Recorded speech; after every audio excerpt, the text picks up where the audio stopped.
गणनायकाय गणदैवताय गणाध्यक्षाय धीमहि गुणशरीराय गुणवन्दिताय गुणेशानाय धीमहि गुणाधीताय गुणाधीशाय गुणप्रविष्टाय धीमहि एकदन्ताय वक्रतुण्डाय गौरीतनयाय धीमहि गजेशानाय भालचन्द्राय श्रीगणेशाय धीमहि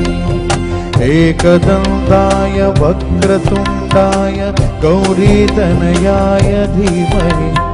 गजेशानाय भालचन्द्राय श्रीगणेशाय धीमहि